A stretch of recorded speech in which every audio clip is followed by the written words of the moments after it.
오늘 첫 번째 출연자 만나보겠습니다. 이분은요, 어려서 아버지가 돌아가신 후 어머니가 일을 나가시고 이분이 집안일을 도맡아서 했다고 합니다.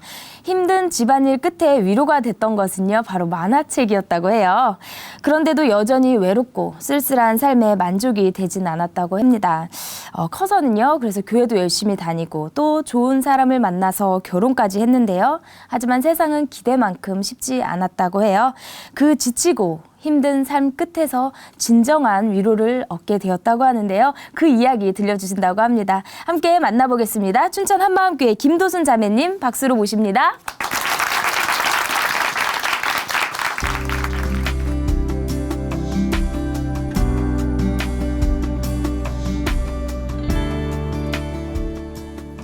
안녕하세요. 전 춘천 한마음교회 김도순입니다.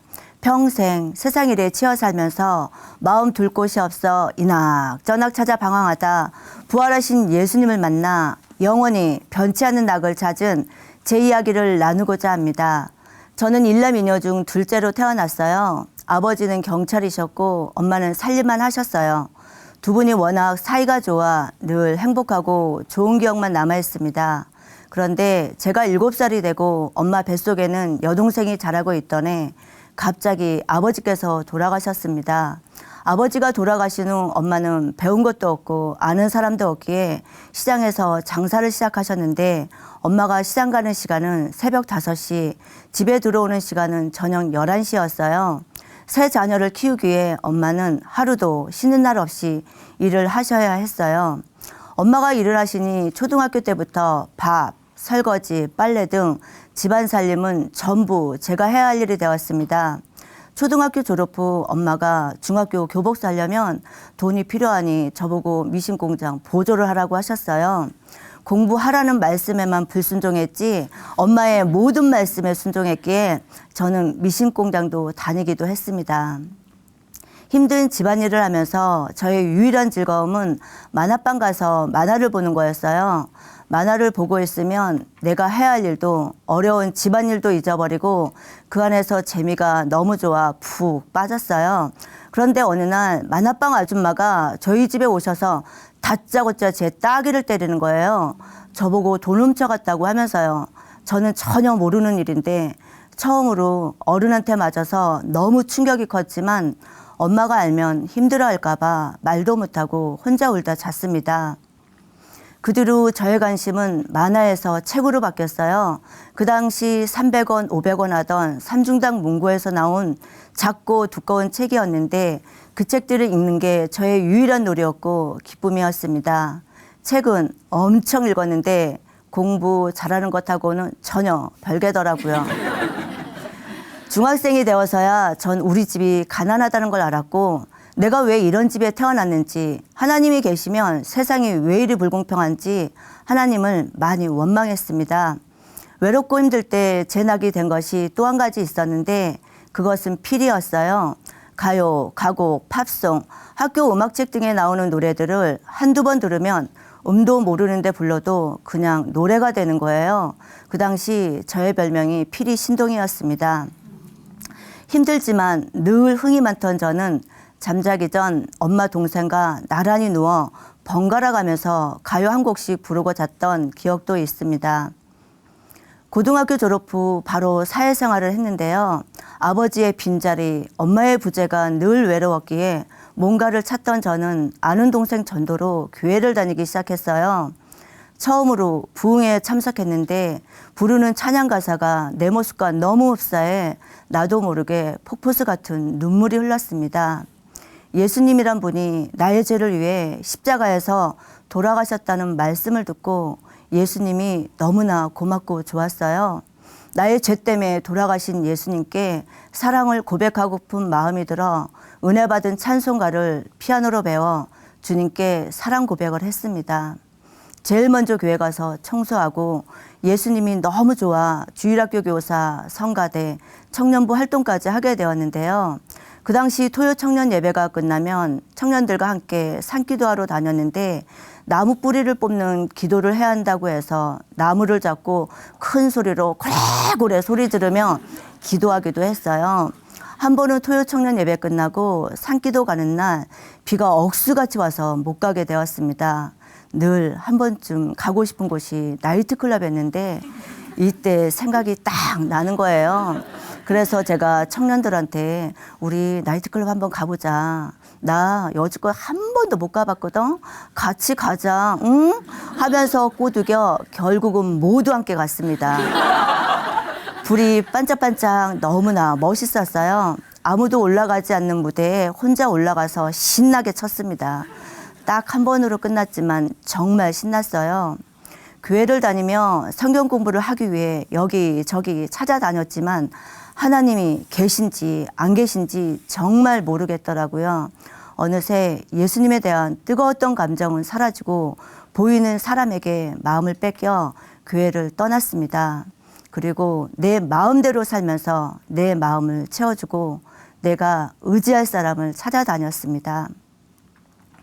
20대 중반쯤 한 남자를 사랑하게 되었는데요. 사랑을 하니 정말 세상이 너무나 아름다웠고 세상 낙 중에 최고였어요. 내가 영원히 마음 줄 사람을 만났다는 생각에 너무나 기뻤습니다.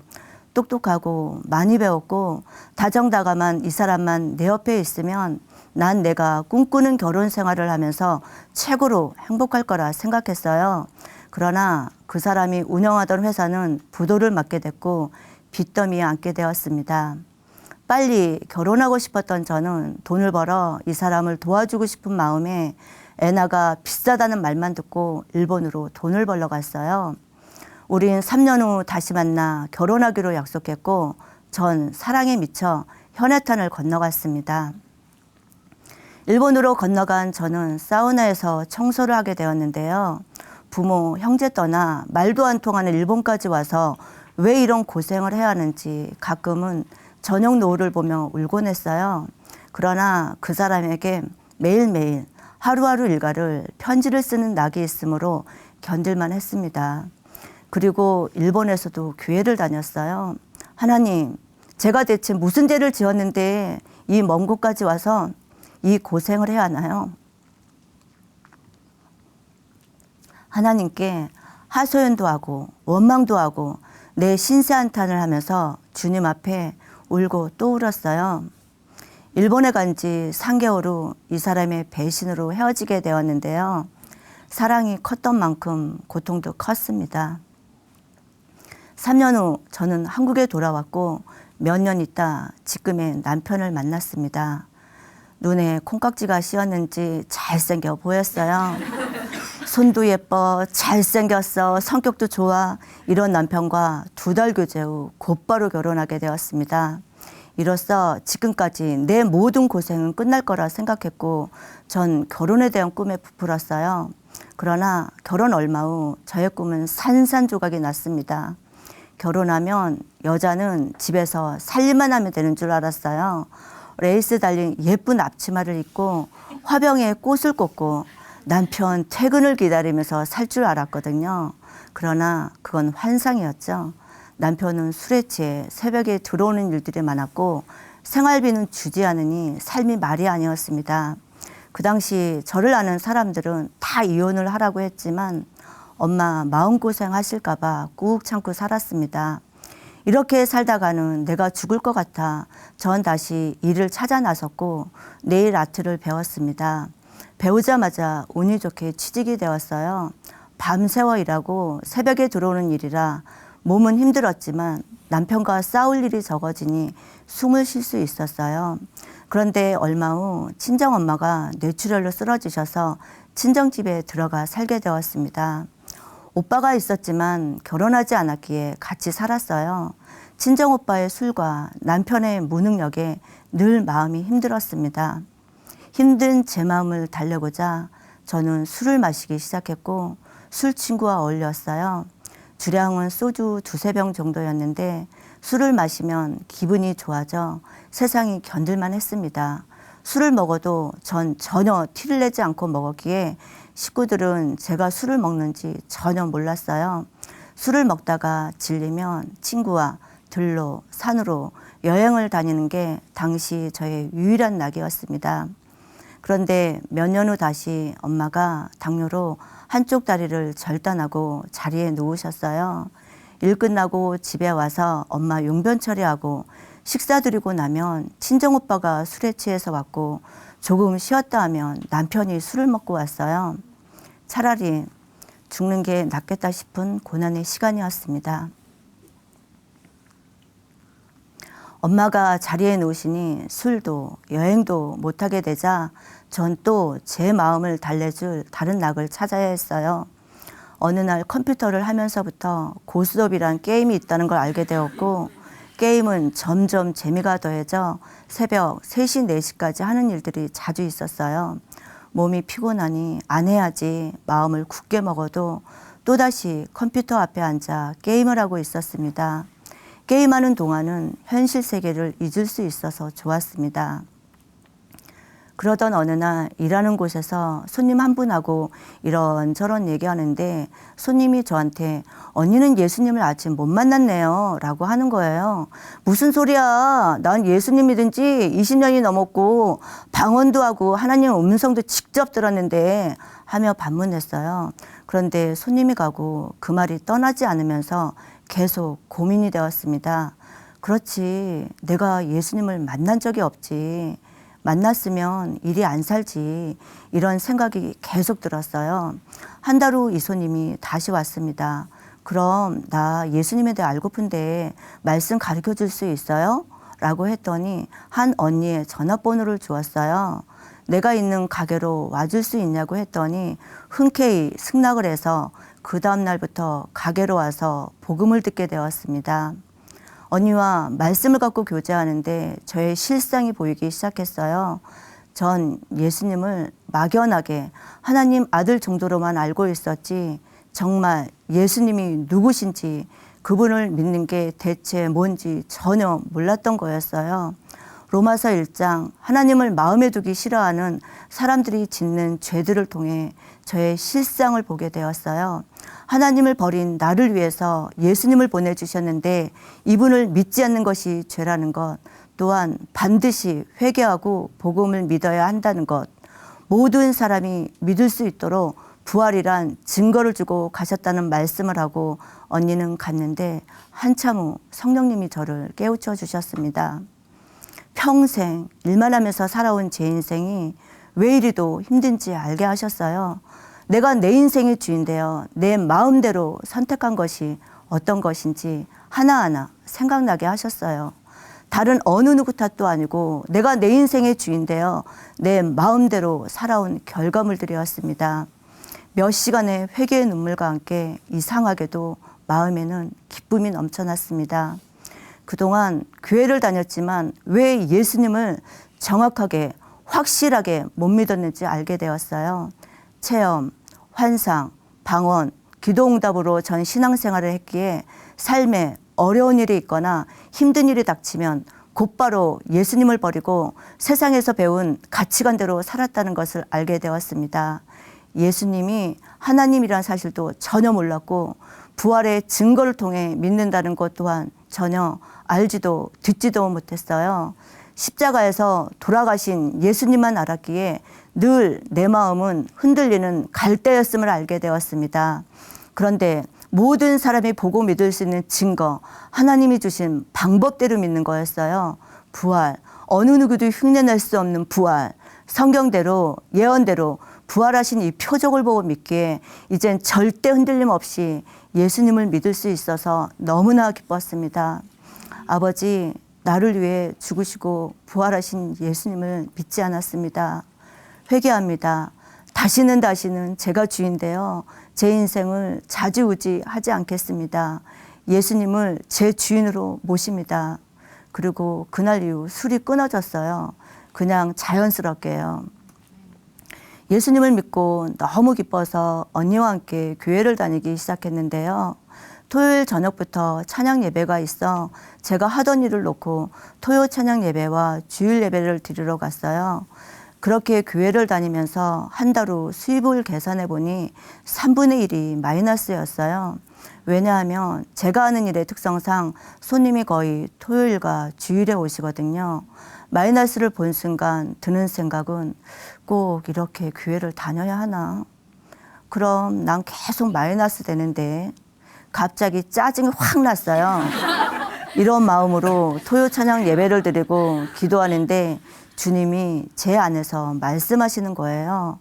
너희도 가려느냐? 너희도 가려느냐?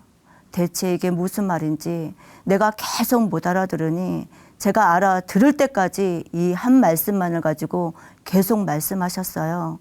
너희도 가려느냐? 세상에서 사는 나를 계속 지켜보셨고 악인의 길에서 건져내셨지만 또다시 돈 때문에 주님을 배신하려는 나를 향한 주님의 말씀이셨습니다.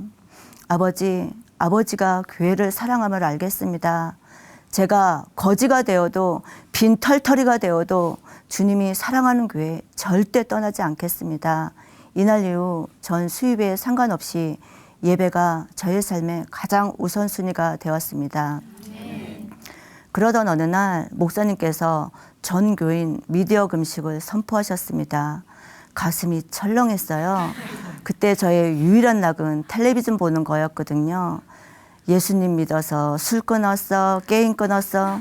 그런데 이제 텔레비전까지 끊으라 하시니 참 이제 무슨 낙으로 사나 하는 생각에 마음이 힘들어졌고 저는 목사님께 이 마음을 간증으로 써서 올렸어요.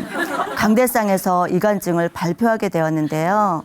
즐겨보던 연속극과 프로그램을 줄줄이 읽었더니 성도들과 목사님이 많이 웃으셨어요. 얼마 후 텔레비전에 대한 낙도 끊어졌습니다. 늘 예배의 기쁨을 맛보면서 저는 7년간 엄마의 병수발을 하게 되었는데요. 엄마가 돌아가시기 이틀 전부터 엄마 침대 옆에 같이 누워 자게 되었고 엄마가 돌아가시는 날 예약 손님이 있었는데 오늘은 왠지 가게 나가면 안 될 것 같은 마음을 주셨어요.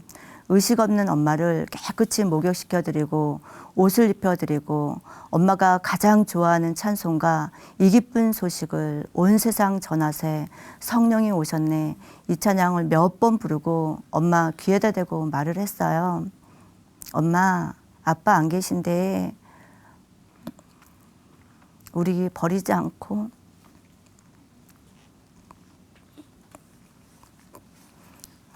끝까지 키워줘서 너무 고마워. 엄마는 제 말을 듣자마자 주무시듯이 천국에 가셨습니다. 엄마를 통해 하나님은 믿는 우리들을 정말 눈동자같이 돌보시고 우리들의 머리카락도 다 세신다는 말씀이 실제임을 경험하게 되었습니다. 그리고 제가 매일 일하는 곳에서 예수님 자랑을 합니다. 그랬더니 복음에 관심 있는 두 사람을 만나게 해주셔서 일터에서 같이 예배를 드리기도 했고요. 먼 거리에 있는 손님집에 찾아가 복음을 전하기도 했어요. 늘 오시는 단골 손님에게는 지속적으로 복음을 전했더니 예수님을 주인으로 영접하는 분도 계셨어요. 손님 중 엄마가 입원해 계시다고 해서 그곳에도 찾아가 복음을 전했더니 기쁘게 영접도 하셨어요. 손님 없으면 말씀 보고 기도하고 찬양하고 술, 게임, 텔레비전을 낙으로 살던 제가 어떻게 이렇게 변했는지 참 신기할 따름입니다. 문득문득 길을 가다 생각해요. 어떻게 내가 예수님을 만났지? 죽음이 끝이 아니고 영원한 나라가 있다는 게 너무나 살맛이 나요. 아버지가 있는 친구들이 늘 부러웠어요. 잘난 오빠가 있는 친구들도 부러웠어요. 남편 잘 만나 근사하게 사는 친구들도 늘 부러웠어요. 그러나 부활하신 예수님을 만나고 나서는 고난이 내게 유익이란 말씀에 아멘이 됩니다. 삶이 어려운 만큼 힘든 만큼 더 큰 위로와 더 큰 기쁨을 주시는 주님임을 이젠 알기에 어느 누구도 부럽지 않아요. 평생 마음 둘 곳이 없어 늘 여기저기 기웃기웃거리며 살았던 인생, 이젠 부활의 주님을 만나 영원한 낙을 누리게 되었습니다. 최고의 낙을 누리는 삶으로 인도하신 하나님께 모든 영광을 돌려드립니다. 감사합니다.